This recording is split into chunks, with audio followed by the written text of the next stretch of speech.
الحمد لله رب العالمين الرحمن الرحيم مالك يوم الدين إياك نعبد وإياك نستعين اهدنا الصراط المستقيم صراط الذين أنعمت عليهم غير المغضوب عليهم ولا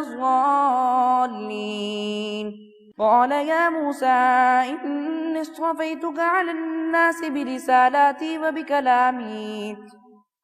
فخذ ما آتيتك فكن من الشاكرين وكتبنا له في الألواح من كل شيء موعظة وتفصيلا لكل شيء فخذها بقوة وأمر قومك يأخذوا بأحسنها سأريكم دار الفاسقين سأصرف عن آياتي الذين يتكبرون في الأرض بغير الحق وإن يروا كل آية لا يؤمنوا بها وإن يروا سبيل الرشد لا يتخذوه سبيلا وإن يروا سبيل الغي يتخذوه سبيلا ذلك بأنهم كذبوا بآياتنا فكانوا عنها غافلين والذين كذبوا بآياتنا ولقاء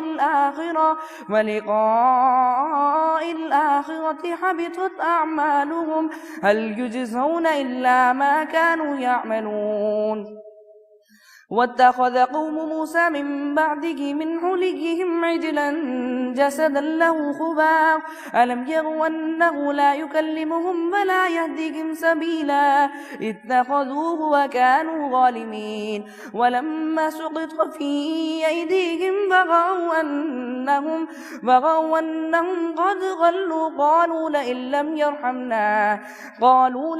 يرحمنا ربنا ويغفر لنا لنكونن من الخاسرين ولما رجع موسى إلى قومه غضبان آسفا قال بئس ما خلفتموني من بعدي أعجلتم أمر ربكم وألقى الألواح وأخذ برأس أخيه يجره إليه قال ابن أم إن القوم استضعفوني وكادوا يقتلونني فلا تشمت بك الأعداء فلا تجعلني مع القوم الظالمين قال رب اغفر لي ولأخي وادخلنا في رحمتك وأنت أرحم الراحمين إن الذين اتخذوا العجل سينالهم غضب بربهم وذلة في الحياة الدنيا وكذلك نجزي المفترين والذين عملوا السيئات ثم تابوا من بعدها فآمنوا إن ربك من بعدها لغفور رحيم ولما سكت عن موسى الغضب أخذ الألواح وفي نسختها هدى ورحمة للذين هم لربهم يرهبون واختار موسى قومه 70 رجلا لميقاتنا فلما أخذتهم الرجفة قال رب لو شئت أهلكتهم من قبل وإياي أتهلكنا بما فعل السفهاء منا إن هي إلا فتنتك تضل بها من تشاء وتهدي من تشاء أنت ولينا فاغفر لنا وارحمنا وأنت خير الغافرين واكتب لنا في هذه الدنيا